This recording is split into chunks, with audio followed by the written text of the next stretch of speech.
Dans les perspectives des élections législatives, la CENI vient de présenter un nouveau chronogramme fixant la date du scrutin pour le 8 juillet 2012. Ceci en vue de finaliser la transition dans notre pays. C'est au cours d'une conférence de presse tenue ce jeudi à la Maison de la Presse à Conakry. Saïdou Mané Diallo était de la partie. Les prochaines élections législatives sont prévues pour le 8 juillet 2012. L'annonce a été faite ce jeudi par le président de la Luceni Camara lors d'une conférence de presse organisée à cet effet. Il nous paraît aujourd'hui indispensable de mettre fin à la longue attente des populations, des acteurs et du gouvernement quant à la tenue des élections législatives dans notre pays.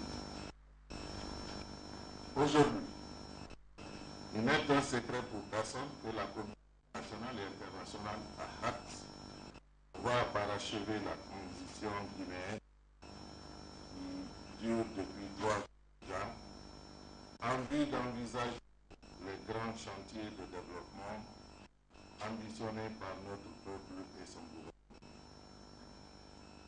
La CENI, consciente de toutes ces réalités, a au cours de sa réunion du 29 février 2012 et après un débat franc et sincère adopté à l'unanimité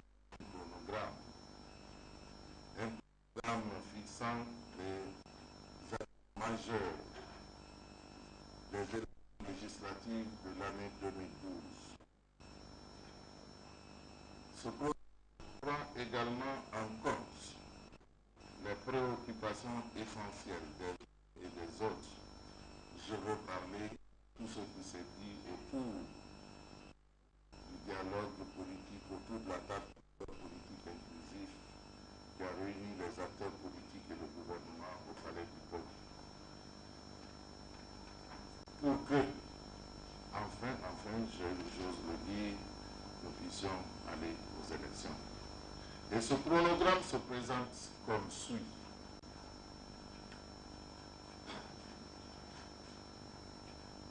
Vous avez, en tout premier lieu, et dès aujourd'hui, cela a commencé, le 1er mars, l'audit du fichier électoral et le recrutement d'un opérateur technique devant conduire avec la CENI la révision de ce fichier. Cela va se passer du 1er mars au 15 mars 2012.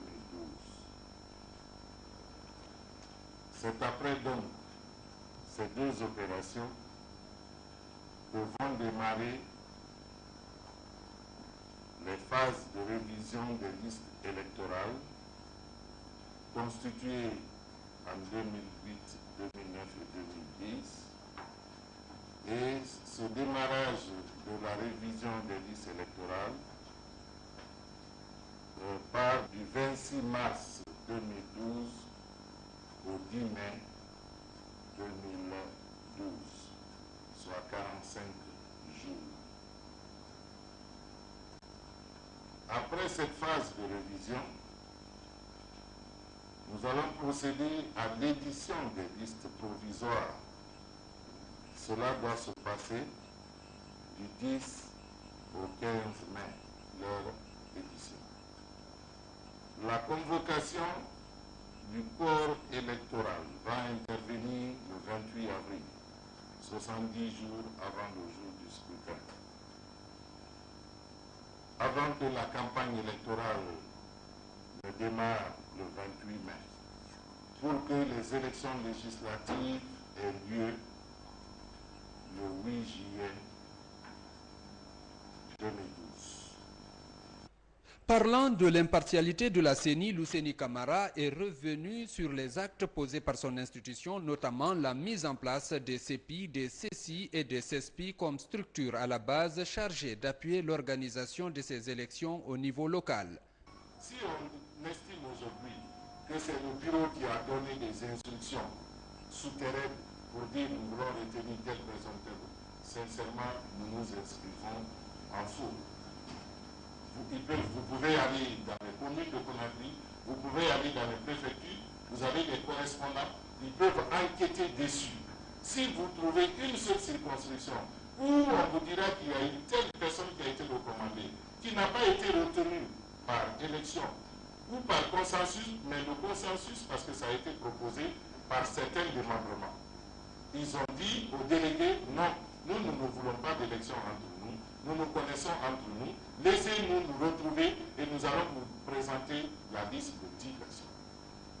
Mais je ne peux pas trouver mieux. Et si nous avons procédé ainsi, certains partis ont vu leurs représentants exclus dans une circonscription, ce n'est pas la faute de la CENI centrale. Certainement, son représentant qui était là-bas n'a pas été efficace. A précisé que cette nouvelle date proposée par la CENI sera soumise au chef de l'État afin d'être entérinée. Conakry, 1er mars, une date et une histoire. La monnaie guinéenne a aujourd'hui 52 ans d'existence, signe d'une fierté nationale, alors que la Banque centrale de la République de Guinée annonce de grandes réformes visant à valoriser le franc guinéen. C'est le sens de l'éditorial signé de El Hadj Mamadouya. La Renaissance. La commémoration, ce 1er mars 2012, du 52e anniversaire de la monnaie guinéenne intervient dans un contexte inédit qui mérite plus qu'une célébration. Malgré les tumultes d'un si long parcours, notre signe monétaire n'a pas pris une seule ride. Mieux, 52 ans après, c'est une véritable cure de jouvence que traverse la devise nationale. Ce qui était tout simplement incroyable il y a quelques années, quand les analystes les moins pessimistes d'entre nous le prédisaient un sombre avenir. Au contraire, les premiers résultats de l'évolution économique enregistrée au cours de la première année du mandat du professeur Alpha Condé alimentent le grand espoir.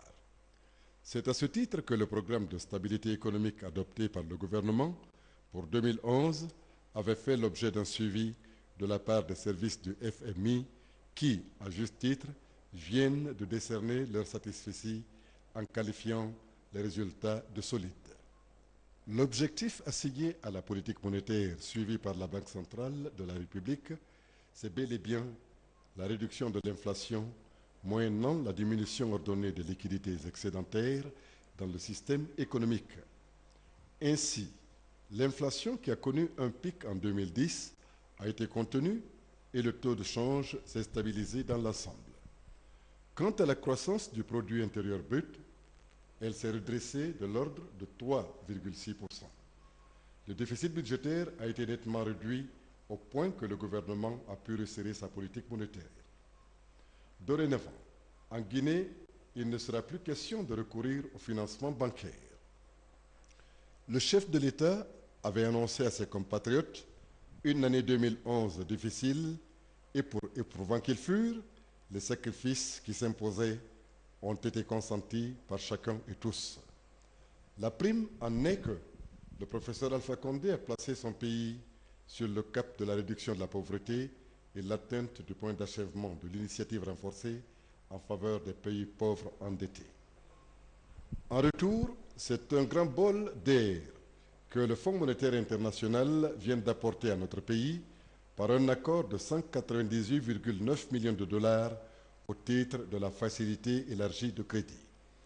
Au vu des programmes réalisés et en appréhendant celles en cours, les experts du FMI estiment même que la Guinée pourrait atteindre le point d'achèvement au second trimestre de cette année. La position de la dette extérieure de la Guinée deviendrait alors viable, sous réserve que les emprunts extérieurs publics restent prudents, notent les experts. Dans ces conditions, l'objectif réaffirmé du professeur Alpha Condé, celui d'assurer la sécurité alimentaire d'ici à 2014, est fort jouable, ainsi que son ardent désir de faire de notre pays un exportateur de produits alimentaires. Après tout, par la matérialisation de ce grand dessein pour notre pays, le chef de l'État bâtira d'ailleurs le meilleur socle pour notre monnaie nationale, dont on est en droit d'être fier aujourd'hui. Bon anniversaire à la monnaie guinéenne. L'anniversaire de la monnaie guinéenne a été mis à profit par les autorités de la Banque centrale de la République de Guinée de mettre en circulation des nouvelles petites coupures de 100 et 500 francs guinéens, plus de 5 milliards de francs guinéens en petites coupures sur le marché pour accompagner les différentes réformes en cours. Commentaire, Makale Souma. En y injectant plus de 5 milliards de francs guinéens, rien qu'en petites coupures. Aujourd'hui, notre politique, c'est d'injecter au maximum les petites coupures sur le marché. Nous avons commencé cela depuis une semaine. Sur instruction de monsieur le gouverneur, la Banque centrale injecte suffisamment les billets de 100 francs, de 500 francs, de 1000 francs et très prochainement les jetons de 50 francs, de 25 francs. Le citoyen lambda les appelle monnaie, mais le banquier, lui, il les appelle sous-multiples. Ces petites coupures du franc guinéen avaient presque disparu sur le marché, ce qui n'est pas resté sans conséquence, car plus rien ne peut être acheté de nos jours dans notre pays avec 100 francs, encore moins avec 50 francs. L'injection de ces coupures sur le marché par la Banque centrale de la République de Guinée déclenche donc un certain soulagement. Il n'y a pas de monnaie, il n'y a pas de monnaie, donc toute chose est devenue 500 000 francs maintenant. Il n'y a plus de valeur sur notre argent. Donc l'arrivée des 100 francs et 1000 francs, vraiment, ça nous a fait vraiment plaisir. Nous savons que la cherté sera diminuée maintenant là, en Guinée. Les petits billets là nous arrangent. Toujours, c'est des discussions avec les chauffeurs. Mais aujourd'hui qu'on a les billets de 500 et de 1000 francs, et de 100 francs du moins, donc on peut facilement avoir la monnaie. À la question de savoir pourquoi cette rareté de très longue durée, les responsables de l'agence principale de la BCRG ont donné quelques réponses tout en spécifiant que c'est du ressort de la direction de l'émission. Nous recevons les petites coupures de la direction de l'émission qui est chargée d'émettre les billets en circulation dans le cadre de l'assainissement de la circulation fiduciaire. La rareté dépend de plusieurs niveaux. Au niveau de la population, les versements n'étaient pas effectués. À la direction de l'émission, la directrice n'a pas voulu répondre à la question devant notre caméra. Néanmoins, elle nous a confié hors micro que la rareté est la conséquence du dysfonctionnement des transactions et la thésaurisation de la monnaie. Elle a ajouté par ailleurs que les billets de 100 francs n'avaient pas été reçus par son service depuis 1998.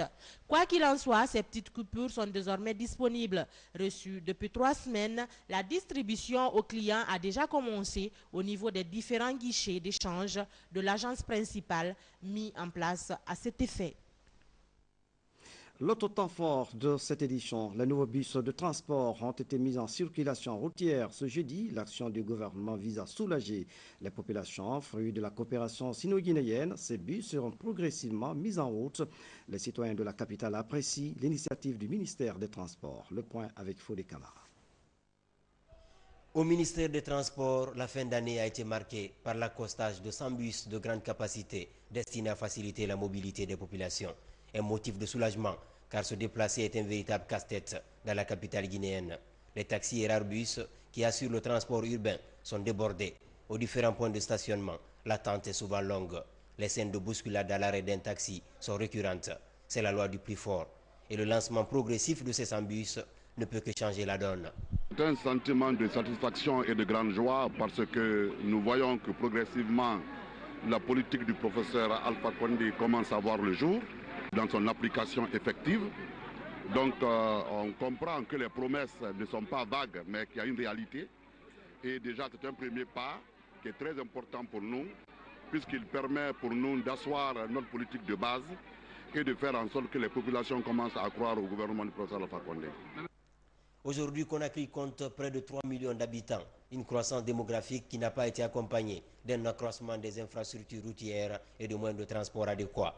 Des files interminables d'embouteillages sont quasi quotidiennes.